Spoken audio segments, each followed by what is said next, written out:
this area, this aspect of health has been almost kind of taboo for so long. Like it's gone a bit unexplored, and the willingness to dive into it hasn't always been there. But I think it's at the forefront right now. And I actually think that the last year and a half with this current pandemic, it's actually magnified a lot of the challenges on a mental, emotional level that a lot of people struggle with. Welcome to this week's Escape Your Limits podcast. Today, we're speaking with the creator of The Healing Mind, a 21-day holistic program to improve your mental health and performance. His fully integrated approach is dedicated to help people hit the reset button and make mental and physical health an urgent priority. With the pandemic having pushed mental health to a breaking point, there's never been a more critical time to address the stress and burnout left in its wake. In our interview, we discuss the mental health risks of social media, diet tips for better brain health, how to identify your core addictions in order to enhance both psychological and physical healing, and the simple things you can do to feel better every day. So please welcome the holistic health practitioner, Mr. Greg Schmaus, to the Escape Your Limits podcast. Mr. Greg Schmaus, thank you for joining us today on this week's Escape Your Limits podcast. Oh, thank you for having me. I'm super excited to be here, and I've been following your podcast for a very long time, and our mutual friend of ours, Paul Chek, connected us. So I'm really excited to have this opportunity to share with you. Yeah, I got the email from Paul, and I follow Paul. We sort of stay in touch over email with different things, and he sent me this one. He said, "Look, you really need to check out this guy." And I kind of looked at it, excuse me, and it took me a while because I listened to a few of your podcasts, and I was trying to sort of because you do a bunch of different things, and I was trying to get my head around. Paul was super excited about it, and at that time I hadn't listened to the whole of his podcast. I just kind of Googled you and did that stuff. So, and it took me a while to get back to you because I was trying to sort of figure out exactly what it was and what we could talk about and how it would relate to a lot of our audience. And then when I went through the interview with Paul, I was like, wow, this is really incredible stuff. And it was a subject that I'd particularly sort of, I guess, I don't know whether you'd call it struggled with, but I was definitely conscious of, and but didn't really understand too much about. And I know a lot of people, friends and that also have dealt with other kind of, mental struggles, whether it's depression, stress, anxiety, and I guess I put those in this sort of mental health a bucket, I suppose, which is used a lot at the moment. A lot of people talk about mental health, mental wellness, but I thought the bit that I thought was really interesting and I wanted to talk to you about is really to break it down and to firstly probably start with getting you to define, when people talk about mental health and some of the different problems and illnesses related to it, whether you could kind of give us a bit of an overview, because there's, as I said, there is things like depression, there's OCD, which you talked about, which I kind of, associated with on some level. There's stress, there's anxiety. So as a starting point, could you kind of give us a little bit of an overview of what it means in terms of, people's mental health and some of the, mental challenges that people have that, maybe they, need to identify and understand? Well, I think this area, this aspect of health has been almost kind of taboo for so long. Like it's gone a bit unexplored, and the willingness to dive into it hasn't always been there. But I think it's at the forefront right now. And I actually think that the last year and a half with this current pandemic, it's actually magnified a lot of the challenges on a mental, emotional level that a lot of people struggle with. So it's a great opportunity for us to explore this. But there's a wide variety of mental and emotional health challenges that we all struggle with, whether it's anxiety, depression, OCD, ADD, ADHD. But one thing that has really been important for me to understand as a coach and a therapist and someone who works in this field is when you look at things holistically, what you start to realize is that the root cause to something like OCD or anxiety or depression can be the same root cause that someone has symptoms of digestive issues or lower back pain or neck pain or an autoimmune disease. So a lot of the manifestations of these root causes might be different, but the actual root cause of what someone is experiencing might be the same. So it might manifest on a mental level for someone, on an emotional level for another person, and on a physical level for someone else. But in reality, a lot of these challenges have different profiles. For example, someone that struggles with OCD, what they're really experiencing is this person usually had a trauma. And when this person experiences a trauma, what happens is there's a level of vulnerability in that trauma. It's almost a threat to their survival. And what happens is the nervous system in the brain says, okay, we need to do everything we can to make sure that we never re-experience that trauma. So the OCD is someone that creates rituals and routines and behavior patterns and thought patterns as a way of trying to create this sense of a control mechanism. And the more control someone feels like they're in, the more they feel like, okay, I'm protecting myself from ever re-experiencing that trauma. So the So just OCD, yeah, go so ahead. just on that, if I just jump in for a second. So Yeah. one of the things, like when I was younger, I used to do sports and things, Uh-huh. and there were certain things before I did it that I kind of had to like Rituals. touch Yeah. and movements and just like sometimes it used to kind of drive me a little bit crazy because I'm like, look, I kind of have to do this sort of thing. So as far as I know, I didn't experience any trauma when I was a child. As you know, I had a pretty good childhood. But so in that kind of case, then what would be, and I've seen it with a lot of athletes, even when they kind of have to wear certain things and stand a certain way and all this kind of stuff. So in that case, is that something that's sort of wrong with you, and like what's going on there then? So what's really important there, I feel like, because I've been an athlete as well. I was an athlete for 20 something years of my life. So I'm very tuned into the aspect of ritual.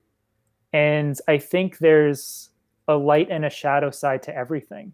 So the light side to ritual is it provides you with a sense of safety, and it provides you this element of routine, where when you get in a routine and you have rituals, it allows you to create an element of flow. And something, I'll give you an analogy. If you think about your energy and your life force, what you channel and what you use in something like an athletic performance, that is kind of like the water element. And the structure that you create around it is the metal element.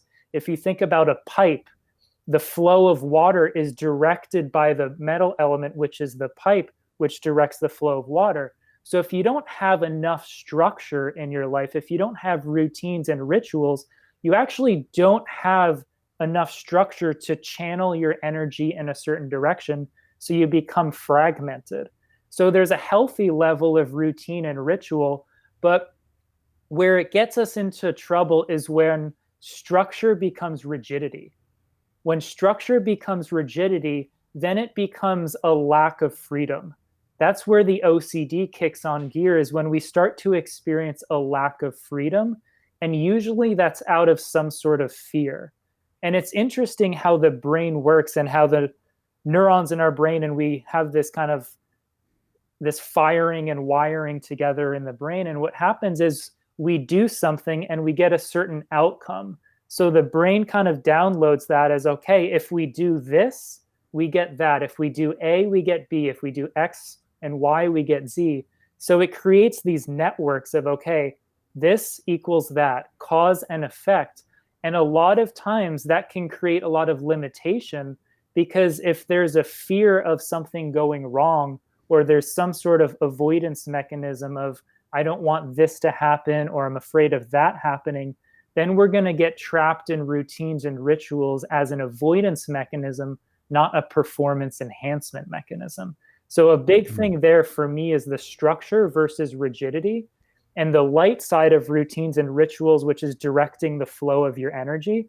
But the shadow side is it's out of fear and it becomes a So limitation does to your freedom.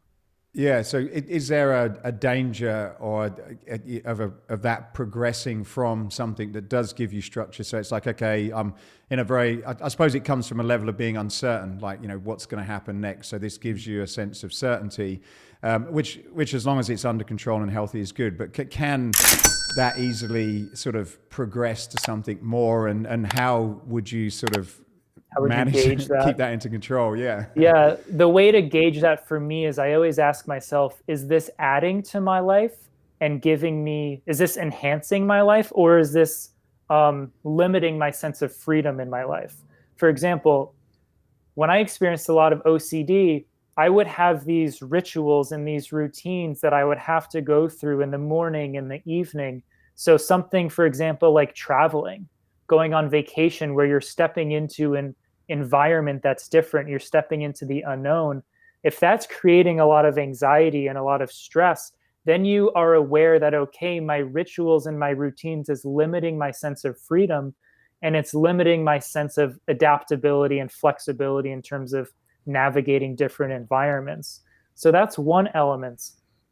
Another element is the purpose behind the routines and the rituals. For example, a lot of people create certain stress in their life, and a lot of times this stress shows up in the nervous system.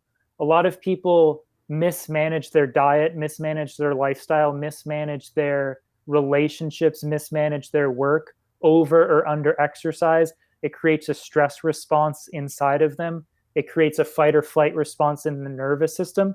And what happens is that kind of creates a wind up energetically inside of them. And the ritual or the routine is actually the release valve for that wind up. So if you think about like what you were sharing earlier, like a sports performance, a lot of people have pre-performance anxiety or stress or nervousness. So the ritual in that situation is a way of kind of outgassing that stress, outgassing that energy, and unwinding that wind up. It's kind of like if you shake the soda bottle, taking the cap off is kind of like the release valve. The ritual is pulling the cap off, and the stress response that gets released was the mismanagement of our physical, mental, emotional relationship, whatever it might be, in our internal state. So that's one element too, is the release valve aspect of that energetically. Right. Okay. So if you then look at something like anxiety, which I didn't, I heard the word, but I didn't really kind of understand what it was, and I Yeah. didn't know, like, how do I, am I feeling anxious or not? Because it's obviously, and I suppose in certain situations, I'll use myself again. If there's something that you're kind of dreading, or not a situation you're not looking forward to, or a difficult situation, then you kind of get this strange sort of feeling, and it's not necessarily nice. So is in terms of anxiety then, is this just like a normal feeling, that almost like a kind of an elevated nervousness that is kind of meant to be there, but you have to figure out how to deal with it? But then in some people, can that then just sort of take over their whole life, so they're just anxious about Mhm. everything? Everything's an anxious Yeah. situation. So I'll give you two perspectives to that. Number one is, if you think about what anxiety feels like.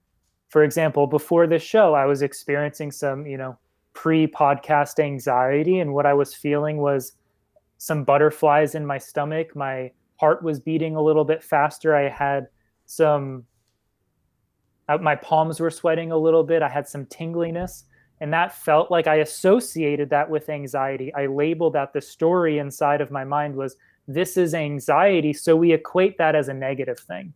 But then if you shift gears and you say, okay, I'm going on my first date, I'm going to pick up my girlfriend, and I'm so excited to see her and go have this first date together. What happens is you tune in, you're like, oh, I have butterflies in my stomach. My heart's beating a little faster. My palms are a little sweaty. I feel a little tingly. But we associate that with excitement. So we say, oh, that's a positive emotion. So we're willing to feel the positive one. And we attach ourselves to, oh, excitement, this is great. And we try and divorce or disassociate ourselves from the anxiety because we associate that with negative. But energetically and physiologically, the two experiences are exactly the same. So one thing I tell people with anxiety is, drop the story and drop the label and drop into your body and feel the energetic experience, feel the sensations of it. And what you'll realize is, one, it passes. So as you allow yourself to feel your emotions, it's kind of like allowing food to move through your digestive system, and eventually it gets eliminated. But trying to resist or disassociate and not feel the emotion like anxiety, or the feeling like anxiety, that's kind of like emotional constipation, where it just kind of gets trapped. And that's where people struggle with it. It's like the old saying, what you resist persists.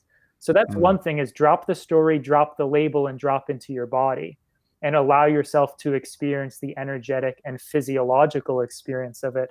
And then it simply moves right through you, just like food. The other elements is one thing that I've meditated on a lot recently. And I asked myself, is anxiety actually a feeling, or is anxiety the avoidance of feeling?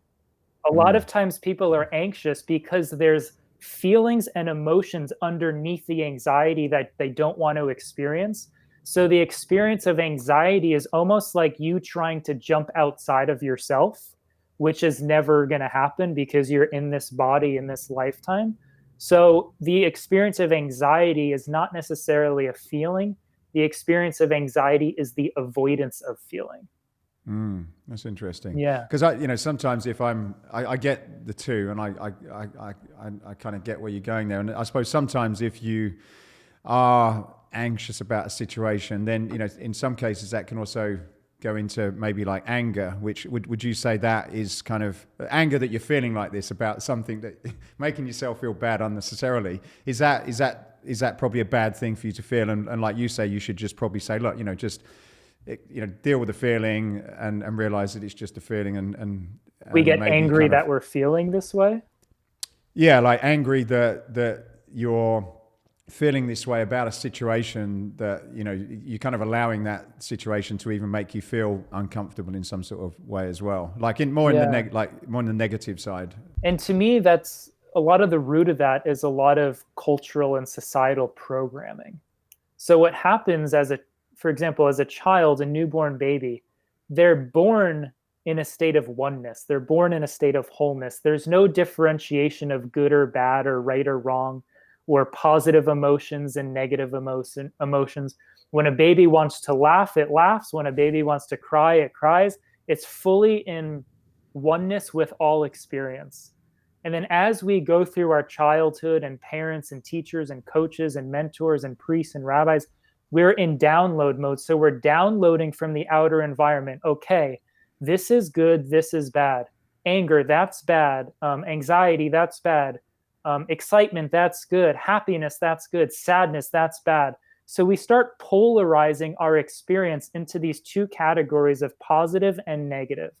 And what happens is the whole column, anything that we consider negative, we try and disassociate and divorce ourselves from.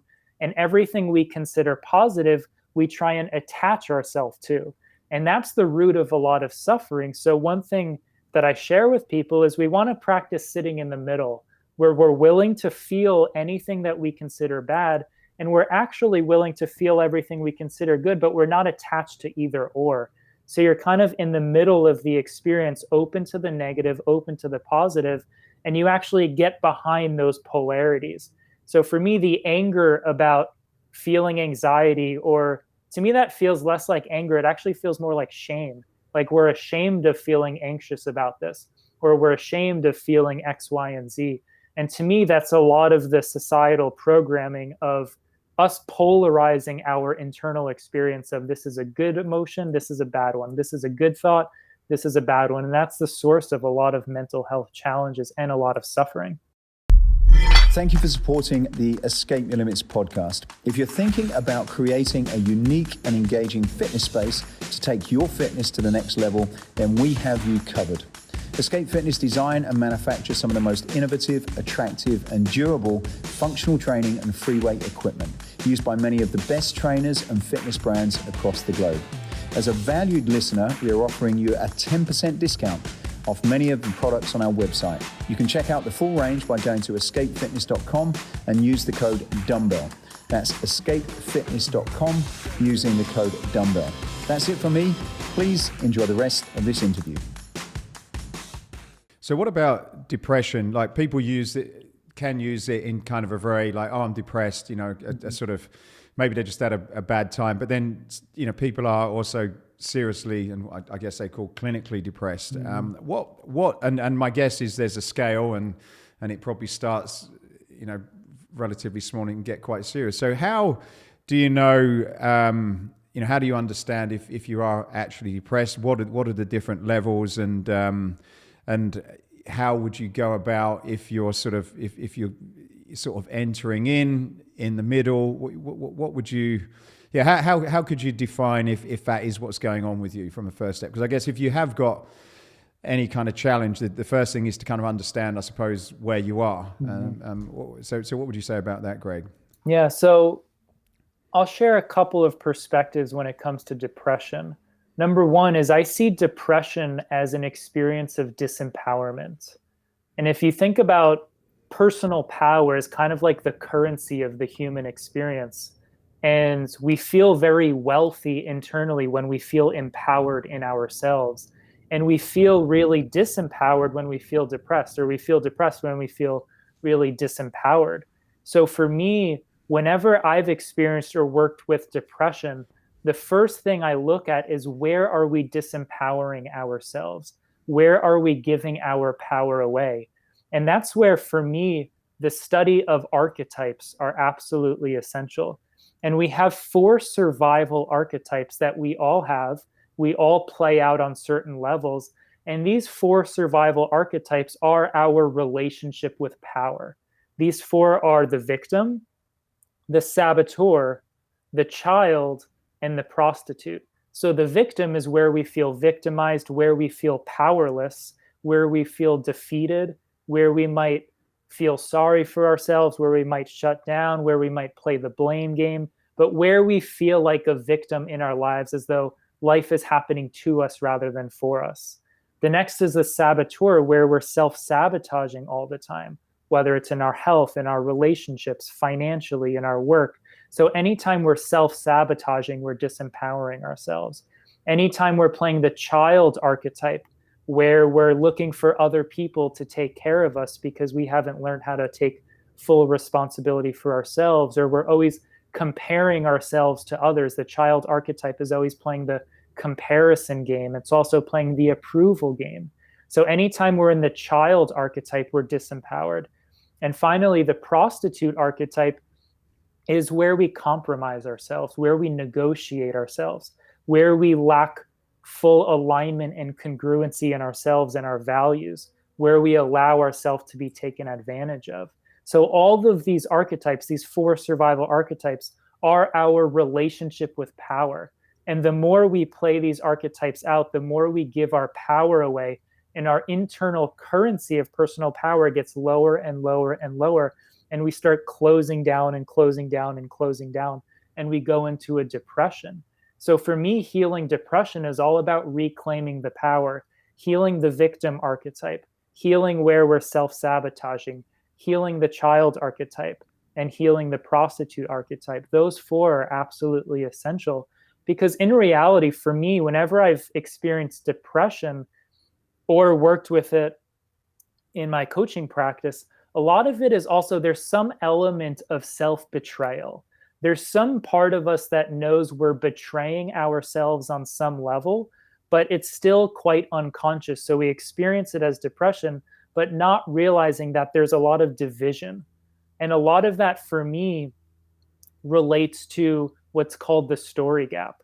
And the story gap is the difference between the story you're telling yourself and the story you're telling the world. So a lot of times, the greater the gap between your internal story and your external story, that depletes you of a lot of personal power, that depletes you of a lot of energy, because you have to divert energy into 2 stories rather than 1. It's kind of like if your life was a movie, you were playing 2 roles in the film instead of 1, which requires twice the amount of energy. And that creates such division inside of you, such a split inside of you, where that results in a lot of depression. So for me, it's healing those survival archetypes, reclaiming the power, and creating full alignment and congruency in the story that you're living internally and externally. So with some of the things we've spoken about, I'm sure there's more, and we probably haven't got time today to go into everything in a lot of detail, but in general then, like are these connected in some way on a different level? And the second part to that question is, in order to identify if that is, where probably, I'll try and compare it to your body. If you can look at your body and you can say, actually, look, at the moment, I'm a little bit wide around the waist. I'm not in shape, and I probably need to get myself back in the gym and start eating correctly. But you obviously can't see that with your mind. So first thing is, are those things all kind of connected on a different degree? And then secondly, is there ways and things that you can do, like you say, to sort of step out and connect with yourself to at least identify that there's probably something going on here that isn't isn't where my mind should be optimally, and now I need to kind of start putting a plan together to figure something out? Yeah, so a couple things. There's number one, anxiety and depression are, from my perspective, two sides of the same coin. If you think about a coin, we could say heads is the masculine or the yang, tails is the feminine or the yin. A lot of times I would say that yang, or heads, the masculine, is anxiety, and yin, the feminine, tails, would be depression. A lot of times people start with anxiety and they burn themselves out enough living a life of anxiety that then they flip back to the other side of the coin of depression. So anxiety requires energy. So if you're living enough anxiety and you're burning off enough energy, eventually you run out and you get depleted to the point where then you retract inward into the depression stage. So for me, it's anxiety is the yang, depression is the yin. Most people start with anxiety and then result in depression if they don't go through the healing process beforehand. But for me, what's really important when it comes to healing any of this is rebalancing and healing the nervous system. One thing I found with myself and working with all of my clients, and this is absolutely essential, especially right now with the current pandemic, is everyone is living in a constant fight or flight state. And when everyone is living in a constant fight or flight state, everyone's in survival mode. Our nervous system, our autonomic nervous system, is still very primal. It's still wired as if we're hunters and gatherers. So any sort of stress is a survival mechanism in the nervous system, just like we were being chased by a lion, or there was a snake, or there was a famine, whatever it might be. So anytime we're creating a stress response, whether it's from relationships, poor food choices, financial stress, over-exercising, anything like that, it creates a stress response, it creates a fight or flight response, it puts us in survival mode, and eventually we burn ourselves out. And that's where a lot of the anxiety, the depression, the OCD, because anytime we're in a fight or flight response, the nervous system sends signals to the brain and the mind saying you're not safe. So what happens is we're constantly perceiving the outer world as unsafe because we're living in this constant survival mode. So that, to me, is the source of a lot of these health challenges, not just mentally and emotionally, but physically as well. So step one for me is healing the nervous system. And then after that, I always go after the low-hanging fruit. I want to make sure that their diet is clean, that they're not creating any unnecessary inflammation from the diet, making sure that they're managing their blood sugar well. A lot of people's anxiety is actually the mismanagement of their blood sugar. And what happens is that creates a stress response in the body, but the mind doesn't recognize, oh, I'm in a low blood sugar state. So it looks for the stressor to be coming from the outer environment. So it's perceiving the world from a body of internal stress. So I always make sure the diet and lifestyle is in check and the nervous system is in balance before we go into any deeper work. So it's good you raised that, because that was one of the points I wanted to go on to. So in terms of some of the causes, I heard you talking to Paul about the sort of gut influence on the brain, and maybe we could spend some time on that, because I think it was pretty fascinating. Well, there's a number of things. There's obviously the food.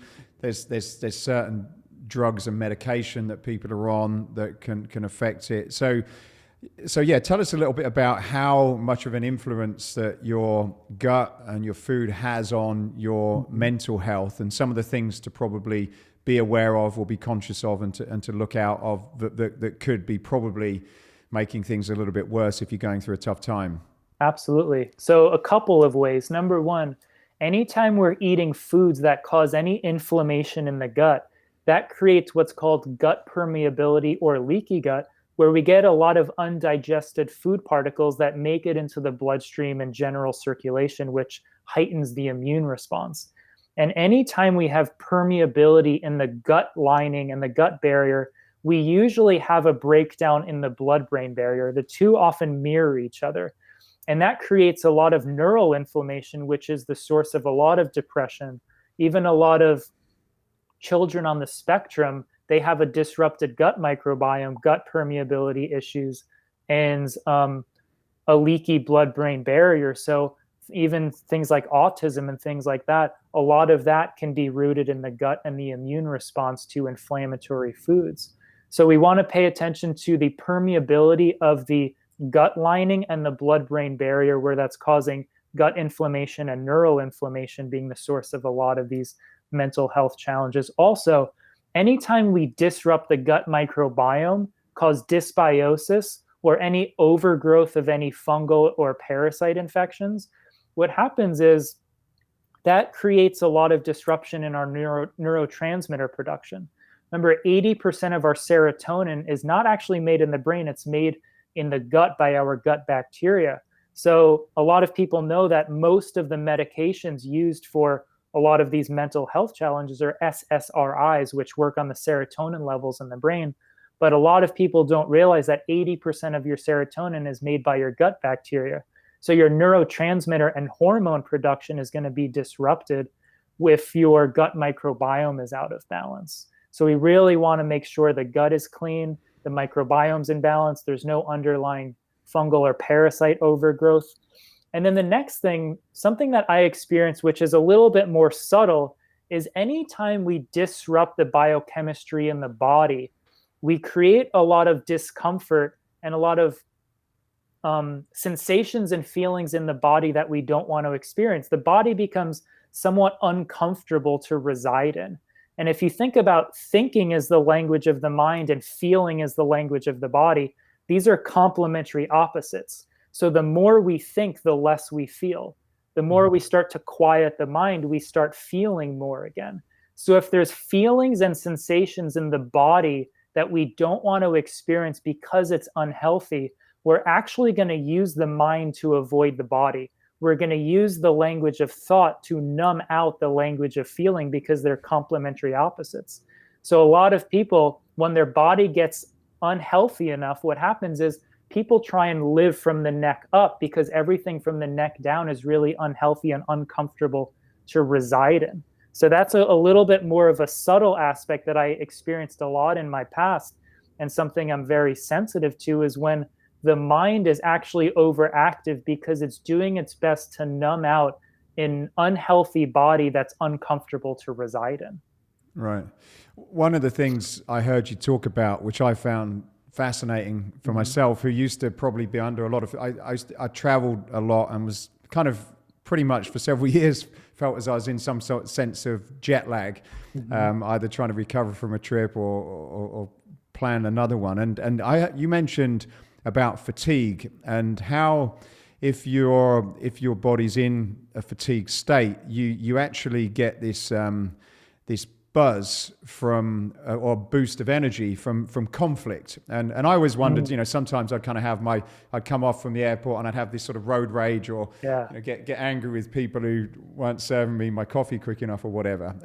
Just talk a little bit about that, because it was, it was quite interesting to, I suppose, one, just to be aware of what's happening so that you can actually sort of do something about it. So can you go a little bit deeper in terms of what's going on there? Yeah, so a lot of times when we experience fatigue, a lot of people will seek out conflict as a way of creating a stress response. For example, when people drink coffee, the reason they get that uplift of energy is there's a release of cortisol. And cortisol is our stress hormone. So when we drink a cup of coffee, we perceive, I have a lot of energy. Well, you released cortisol from your adrenal glands, which is a stress hormone, and now you have energy. So anytime that we're fatigued, a lot of people search out conflict as a way of creating a stress response to get a release of cortisol. And now they actually feel somewhat energized. But obviously, it's not a very conscious and healthy way of creating energy. But that's definitely a way in which a lot of people try and create some energetic resource inside of them in order for them to keep going. But it's really a mismanagement of diet and lifestyle and relationships. So it's not a very conscious way of managing yourself. And also it can go the other way around too. If someone has a lot of anxiety and they're in a constant stress response and they're too wound up and they have too much cortisol, the conflict can actually be the release valve, like we talked about earlier. Some people use rituals as a way of creating a release valve to unwind whatever wind up was going on inside of them. Some people use conflict. So that's where a lot of the shadow work of where we're projecting our unconscious onto the outer world is really important to explore. And I suppose it's probably quite important to recognize that, because my guess is a lot of these things that we're talking about can cause you to be, probably affect your sleep and to be tired. And whether it's through traveling or just natural fatigue of life in general, then can lead into things like anger potentially. And all of a sudden you've kind of got this perfect storm that you don't realize you're in.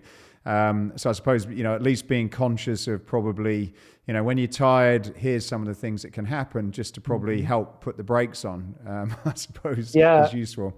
And, something that's been on my mind a lot recently over the last few months, and it's part of my online program that I just launched, is honoring the laws of nature when it comes to our healing and when it comes to our health. And one way in which we do that is we understand that the 4 seasons that we experience on an annual cycle of spring, summer, autumn, or fall, and winter actually exist right inside of us on a 24-hour cycle. So when we wake up, the morning time, the time of awakening, is springtime. We take our first breath, we clean, we cleanse, we prepare for the day. And then we go to work and we take action. That's summertime. We go to work, we go to school, we go to the gym, and we kind of get things done. That's our inner fire. And then we come home for fall or autumn, which is the cooling phase, where we unwind and we reground ourselves and we cool ourselves off for a winter of deep rest. And then the cycle repeats. A lot of people's challenges on a physical, mental, and emotional level are the mismanagement of the seasonality aspect of their lives and the rhythms and the cycles. A lot of people are very addicted to summer. So what happens is they burn themselves out, they work right into the night, and they try and go right from summer into winter, and they ask themselves, why can't I sleep? Why do I have an insomnia? Well, you're still overheated from summer. You skipped a whole season of fall, which was your wind down phase.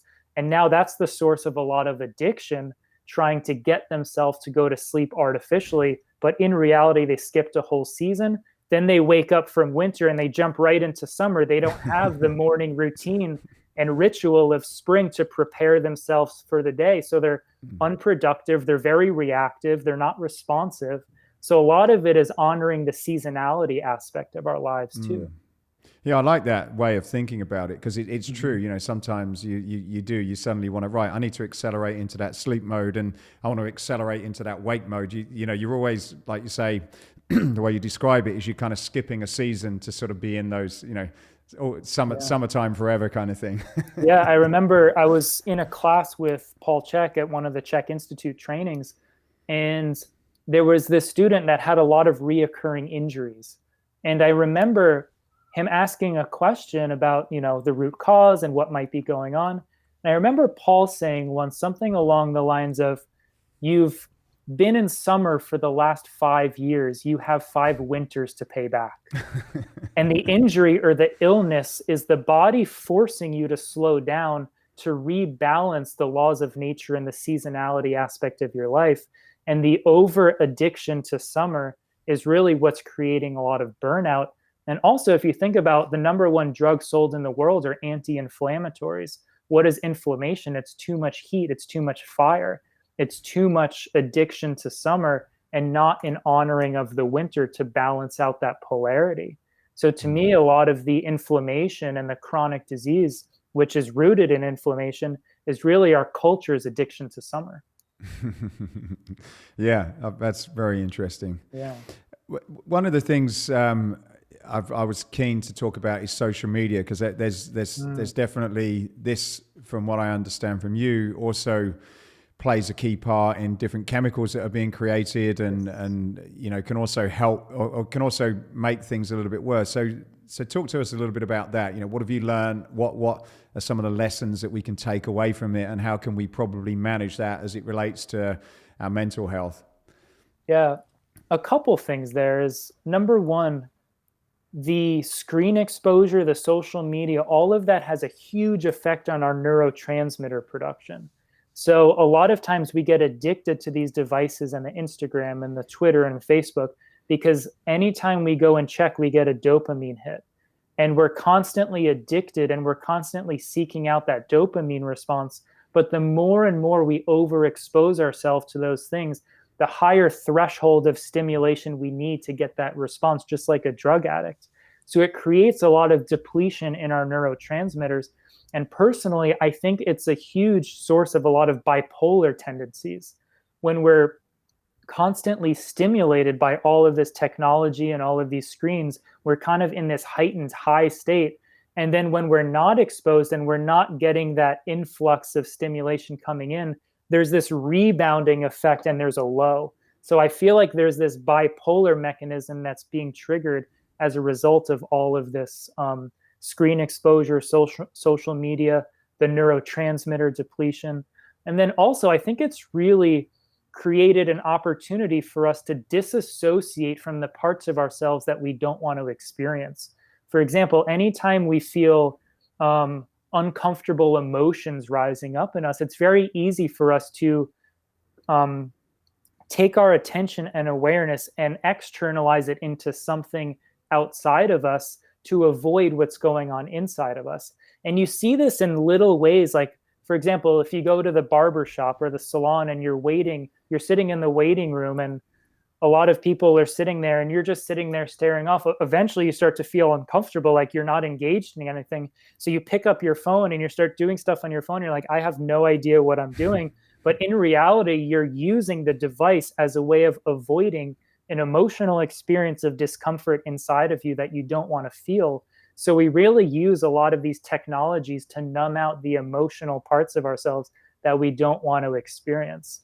And then, so just on that, yeah. Greg, so is it true then that when you're sort of experiencing your life through the phone and through social media, whether it's having a discussion, a debate, an argument or whatever, that your mind itself and all of the things that sort of happen as a consequence of some of those actions is your mind can't determine the difference of whether you're standing in front of someone and you're in a dangerous situation and you've got to get out of it, or whether you're just arguing with someone on Twitter, for example. Is it that the sort of parts of your body are can't differentiate the difference between the two and react accordingly? The body and the cells of the body don't know the difference between the thought of an experience and an actual experience. That's why a lot of people re-experience a lot of trauma on a physiological level and on a cellular level. Because, I mean, Bruce Lipton does a lot of this research and the biology of belief and all of that. Joe Dispenza does a lot of that research, and how the thought and belief of something and the actual experience of it, the cells inside of you don't know the difference. So a lot of times we can have an experience on social media, and on a deeper level, the body or the cells don't really know the difference between an actual experience and an artificial one or a simulated one on a screen or technology. So that's where it can create a lot of confusion inside of the nervous system and the body and the brain, etc. And a couple other elements when it comes to the social media and the technology is, number one, we talked about the need to balance the nervous system and the need to create more of a parasympathetic state and not be stuck in that sympathetic fight or flight response. A lot of times the nervous system actually responds to our eyes and our vision. Anytime we have this narrow objective focus, it creates a sympathetic fight or flight response in the nervous system, because the nervous system perceives that as we're living out in nature and we have this narrow objective focus because there might be a potential threat in the environment. So if we're constantly staring at a screen all day, we have this narrow objective focus, we have this sympathetic fight or flight state in the nervous system, and that's the source of a lot of physical, mental, and emotional health challenges. So anytime we go out in nature, we open our focus up, so we're not in this narrow objective focus, but we're in this open receptive vision, and that shifts us back into a parasympathetic state. So the eyes and the vision have a huge effect on the nervous system, which can create a lot of mental and emotional health challenges. The last element is the amount of information that we're consuming on a daily basis. There was some research I remember seeing a while ago that we consume more information in one day than we consumed in a whole lifetime a couple hundred years ago. So remember that information is energy. So anytime we have information coming in from all of our screens and technologies, we have energy coming into the nervous system. And information and energy has to be integrated, just like food coming into your digestive system has to be broken down, assimilated, and processed. So, Paul once said to me, because I still struggle with this, an addiction to information consumption, like podcasts and education and things like that. I'm always consuming. And I remember him saying to me, Greg, never consume more information than you can put in formation. So if you break down the word information, it says in formation. So I always have that in the back of my mind. Okay, I'm aware of when I'm consuming more information than I can put in formation. And if you think about consuming more food than you can digest and eliminate, that creates a lot of toxicity in the body. So consuming more information mentally than you can digest, assimilate, and then process, it creates almost like a mental constipation. So it creates a backup in the mental, emotional bodies, and that's the source of a lot of our challenges as well. Right. So I'd like to move on to some of the, solutions in order to counter how you may be able to set yourself up for probably mitigating some of these things that will come along through life really. And I'm sure, well, let me just quickly ask you this question first. Are these things that we're talking about, is this just, there's a narrow group of people that only get them, or is this, which it sounds like, are we all on some level kind of being exposed to some of this sort of mental unhealthiness through what we're living through at the moment? Is certain people like, in the special group where they just don't have this, or is it just very, very common? Because we don't talk about it.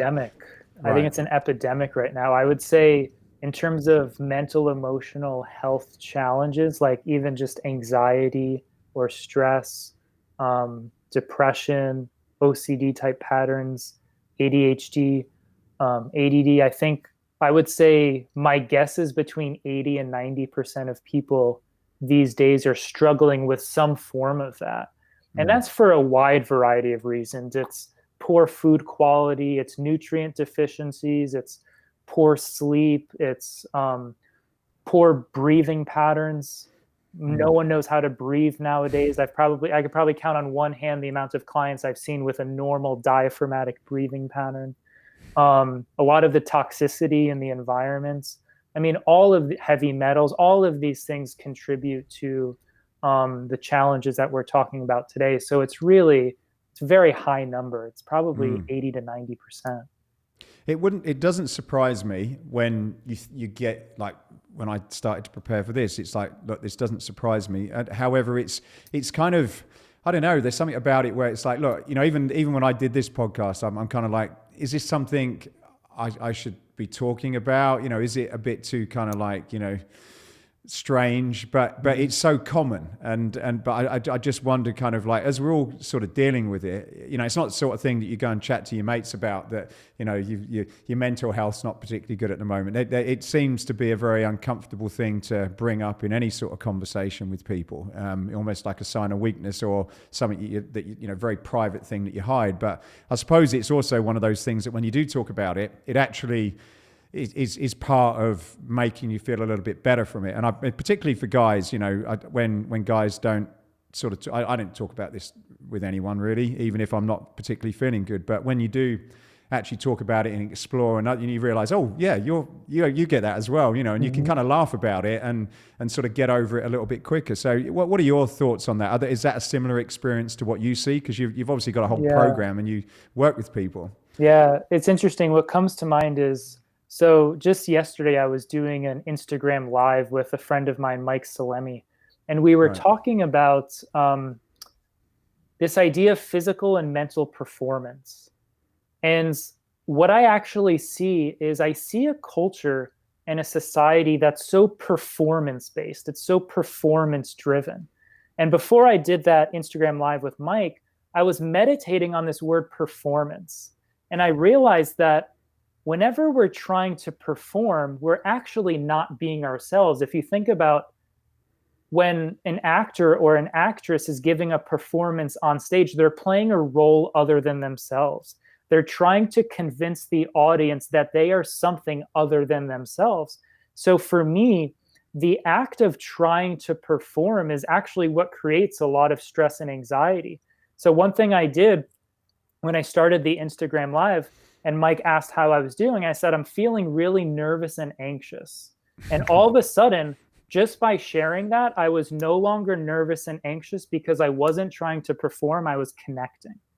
Right. And something that I see in our culture today is, from a very young age, no one was ever rewarded as a child for how well they rested. They were rewarded for how well they performed. They get all these performance recognition and awards and all of that. So this idea of performance versus connection has been on my mind recently. And if you really want to be authentic and heal a lot of these mental and emotional health challenges, stop trying to perform and start connecting. And to me, that's absolutely essential. So the vulnerability of me sharing, I'm nervous and I'm anxious. First of all, if I shared with him, oh, I'm feeling great today, I'm calm, I'm cool, I'm collected, what I just created was what we were talking about earlier, is a story gap. My outer story is I'm calm, I'm cool, I'm collected, ready to go. My inner story is I'm anxious and I'm nervous, and now I have division and conflict inside of me. So for me, that, the aspect of performing versus connecting is probably one of the most important things right now. Okay. So I want to focus on a few sort of takeaway solutions that people can probably, I guess, be aware of, focus on, use to put themselves in a good position. So if we maybe we sort of start in terms of the rest side, and because that certainly seems that it's kind of had a big impact on some of the things that we're talking about. So what are the, I suppose, what would be a trigger, and then what would be certain things that you could do in terms of your rest and recovery to make sure that whatever's happening, you're you kind of, you've got certain things in order to set yourself up for success? Yeah, I always start with the basics, and that's what, my 21-day online program, Healing the Mind, is all about. It's really walking you through the foundation and then kind of building up from there. So I always start with foundational principles. Like Paul Chek has the 4 doctors, the 6 foundation principles. So getting the diet cleaned up, making sure that you're eating whole organic foods, getting the sleep dialed in, making sure your sleep hygiene. I usually focus on 3 things: light, temperature, and electricity. Making sure you're not exposing yourself to artificial light at night, making sure that you're turning Wi-Fi routers off, any electromagnetics, and then making sure you're sleeping in a cool environment. So getting the sleep hygiene, and then making sure that people's breathing patterns are properly through the nose, from the belly, breathing diaphragmatically. Most people are chest breathing and mouth breathing nowadays. So getting the breathing pattern, giving people breathing exercises like box breathing, 4-6-8 breathing, things like that. then getting their movement practices right, balancing the working out and the working in. I love offering people things like Tai Chi and Qigong exercises. Working in exercises from Paul Chek's How to Eat, Move, and Be Healthy is a great resource. So I always start with these foundational principles, starting to build some healthy ritual and healthy routines. And then we go a little bit deeper.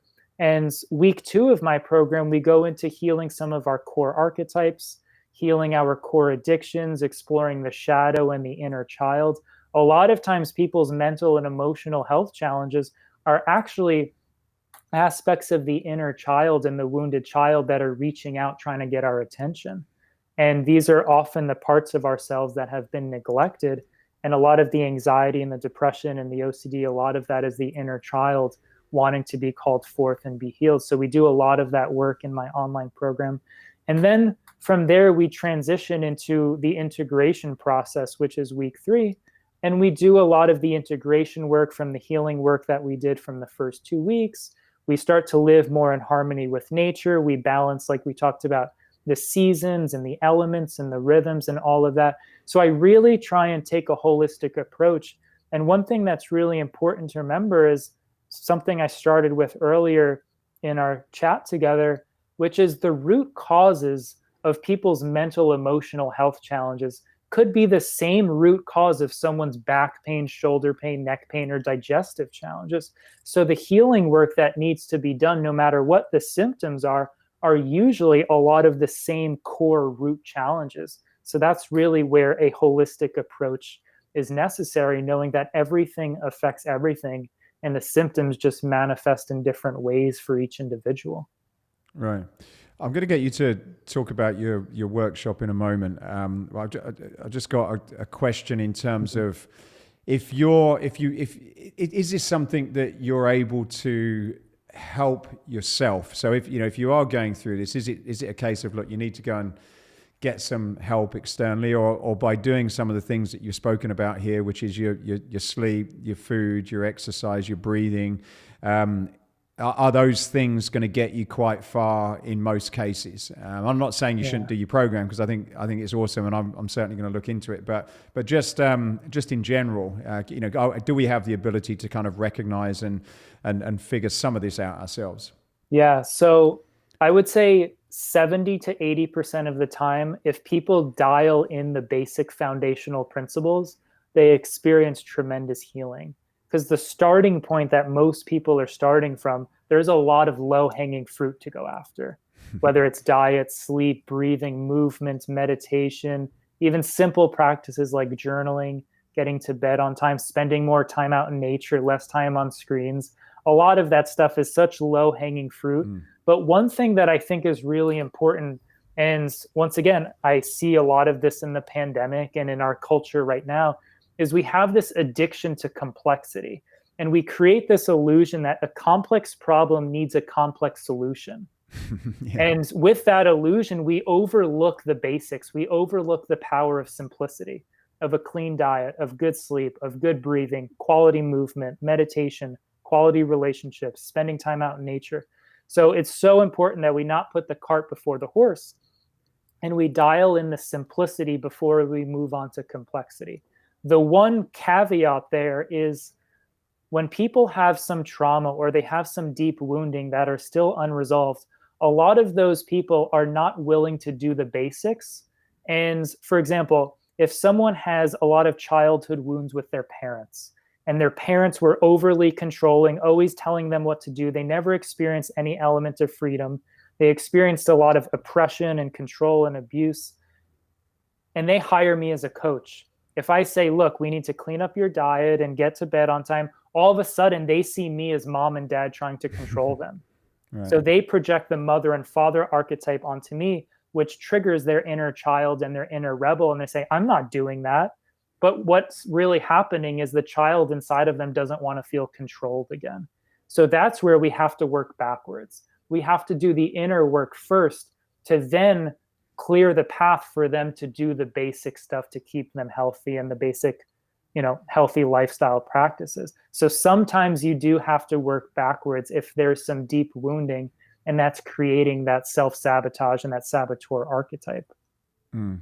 And in most cases, then I know there's a bunch of different drugs and things that you can kind of take, which sort of temporarily or are there to kind of make you feel better. But in your experience, then, is it really? Are you saying that, look, try all this low hanging fruit first? And I'm not necessarily. I know there's extreme cases, and so I don't want to really go there. I'm just talking about a lot of the general things that most of us deal with. But in that level, is it better to sort of say, look, get all this stuff figured out first, see what kind of changes are made, and then, consider, doing something like that? Yeah, I'm not against any medications. I'm not against any therapies, any interventions. I think there's a time and a place for all of it. But one thing that I really am passionate and feel strongly about is go after the low-hanging fruit. Do all the simple stuff. Do all the things that you can really take full responsibility for from the inside out. And then if you get to the point where you're like, okay, I checked off every box and I'm still not where I want to be, then okay, let's consider something like a medication or some more intense intervention. But for me, it's let's not put the cart before the horse. Let's really go after the power of the basics and the simplicity. And then if there's still, some leftover symptoms and we're not really getting to where we want to go, now let's consider a lot of the, other alternative interventions that might be available. So I always try and work that way. And to me, if we go for the complexity and overlook the simplicity, or we go for the medication or the medical intervention or even if it's like a surgery or someone with lower back pain without doing the diet and lifestyle, we're also cheating ourselves out of a healing opportunity. We're cheating ourselves out of a learning opportunity, because from my experience, pain is also a feedback mechanism that's mirroring back to us our behaviors, our choices, and our belief systems. So for me, if we're just medicating, we're actually numbing out the feedback loop. We're numbing out the messenger that's actually coming into our life as an opportunity to grow and evolve ourselves. So that's where it's also important to do the healing work first and then consider something more invasive afterwards. I guess we all want that pill, whether there's definitely links between the body and the mind, in terms of how people look at their physical health. And it is a case of, look, I want it dealt with, I want a six pack tomorrow, I don't want to wait and go through the work. And I guess it's like what you're saying is that, sometimes going through that, not cutting the seasons, doing all the seasons, as you mentioned as well. I suppose the thing that none of us like to hear is that you just have to do the work, and and you've got to go through the pain. And whether it's for money, mental health, physical health, relationships, you can't escape that. And probably a lot of it. And again, I'm not talking about people that have had abuse and other things. I'm certainly not playing that down. But in most cases, for us that have not had to go through that, then some of it is probably just to go through the work. You can't live in summertime. Yeah. Every day. And it's a great opportunity for us to heal and evolve. And also, it doesn't mean that the abuse or the neglect or the wounds that we acquired at an early age or early on in our life, it doesn't make those things okay. Those things are not okay. Being abused as a child is not okay. Being neglected as a child is not okay. But we reach a point where we're being invited to go on the hero's journey. And for me, I strongly believe that everyone's life path is based on the hero's journey. And a lot of times we have to answer that call. The first step of the hero's journey is the call to adventure. And after that, what happens is there's the refusal of the call, saying, I'm not going to do that. I'm not doing the work. I'm not, hiring that coach. And then after the refusal of the call is the intervention. And the intervention are a lot of the symptoms we experience as depression or anxiety or back pain or digestive issues. So the intervention is really trying to get our attention, saying, look, your life path is to go on this hero's journey, and here's your invitation to do so. You haven't answered the call. Here's your intervention. So I'm just trying to give you a wake-up call of, hey, it's time to embark on that journey. So for me, when you look at it as the hero's journey, it's a lot more of a feeling of empowerment, that me going through my own healing is empowering. And to me, like we talked about earlier, the importance of reclaiming our personal power, which is our internal currency. And when we really reclaim our power, that's where we experience, life at a whole nother level, and we experience more freedom and fulfillment in our life, is when we really feel empowered inside of ourselves and not dependent on someone or something to take care of us. So I'm going to wrap up, but I've got a personal, selfish question I want to ask you. But just before I do that, for people who would like to take this a bit further, maybe learn more about you, maybe understand a bit more of your program, can you just share a little bit about what you've got going on and your Healing the Mind program? Yeah, so I just launched a 21-day online program called Healing the Mind, A Journey to Wholeness, which is a 21-day online program that's broken down into 3 one-week modules with teaching videos each day, daily action items, PDFs, everything that you need to take you and embark on that healing journey. Week 1 is foundations. Like I shared earlier, we set a solid foundation of healthy living and healthy lifestyle practices. Week 2 is elevation, where we do a lot of the deeper healing work, our core addictions, core archetypes, shadow, inner child work, deeper meditation practices. Then week 3, we do all of the integration work with the seasons and the rhythms and the elements and a lot of the aspects of our lives that we need to integrate back into our being. So it really walks you through step by step with videos, action items, PDFs through this 3-week process. And when you get to the ends, I have a lot more coaching and program offerings if you want to work with me one-on-one. If you still feel like you need support, a lot of times I recommend my students or clients go through the 21-day program, do a lot of that basic healing work.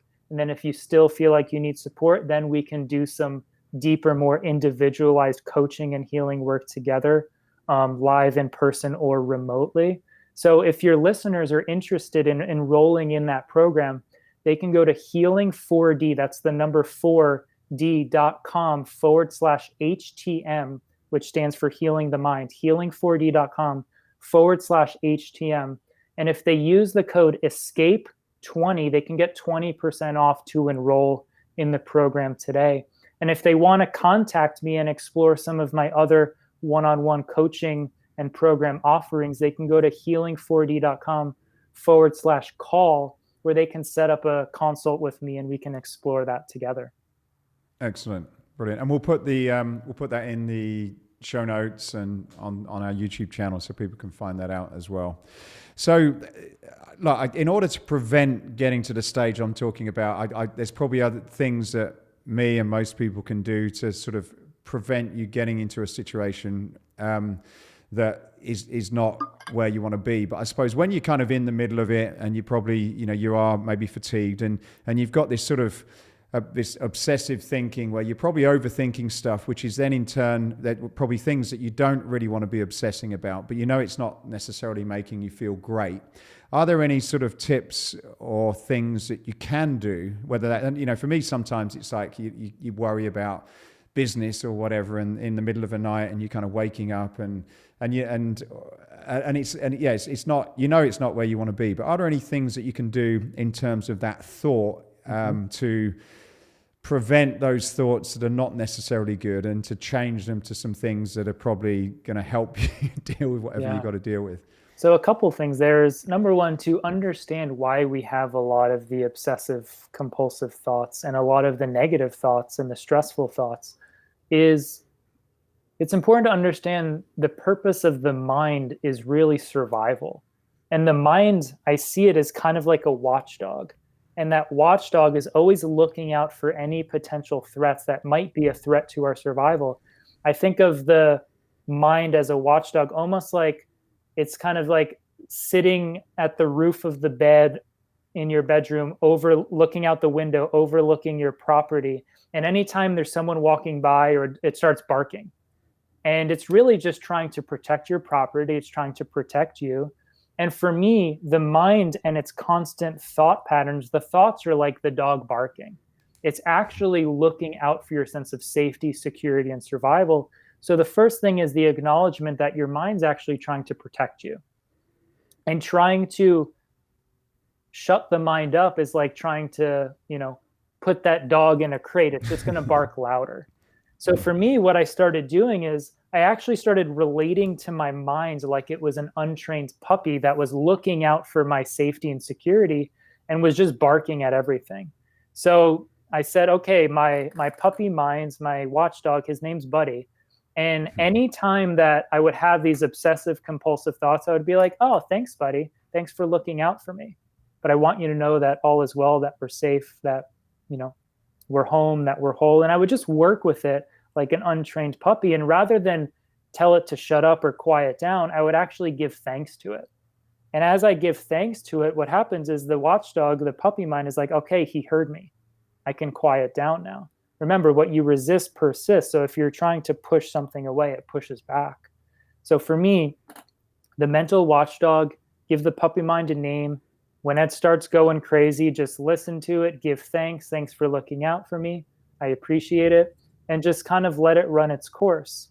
Another element is the act of witnessing. For me, meditation is really the act of getting behind the show and watching or witnessing, being that observer. And one way in which we can do this is whenever the thoughts arise that are compulsive or intrusive or what we consider to be negative, to say, I notice, and then blank, which is like name or label the thought. And as soon as you say, I notice, it creates space between you and the mind because you're the one noticing the mind. So as you create space, you create a subject and an object, and you create this observer effect. So you create this element of detachment of I'm over here and my mind and the thought patterns are over here and I'm the one noticing it. I'm not the thoughts, I'm the one noticing the thoughts. So if I have a lot of thoughts, oh, I notice thoughts about X, Y, and Z. Okay, cool. You're the one noticing it and it creates that separation. So those two are very easy starting points of working with your mind like an untrained puppy, giving it thanks for looking out for you, and then practicing this just noticing and naming. And that allows you to be the witness rather than get so caught up in it. Yeah, very, very helpful. Thank you for that. So my final question, Greg, Escape Your Limits is about escaping what you've believed is impossible and gone on to make it possible. Mm-hmm. What would be a memorable example of escaping your own personal limits? I would give a couple is number one, recently doing these podcasts over the last couple years. I was a child that never spoke. I was bullied and made fun of for never utilizing my voice. And for me, being an athlete was using my physical body as a way of expressing myself and feeling seen and validated, but I never knew how to use my voice. So for me, being on a show like this and expressing myself, utilizing my voice to my inner child is saying, wow, I thought this was impossible. So that's number one. And then the other, when I experienced a lot of obsessive compulsive disorder, I would experience a mind that was repeating thoughts and words and images thousands of times a day. And if I could get 5 minutes of quiet, it was like a miracle.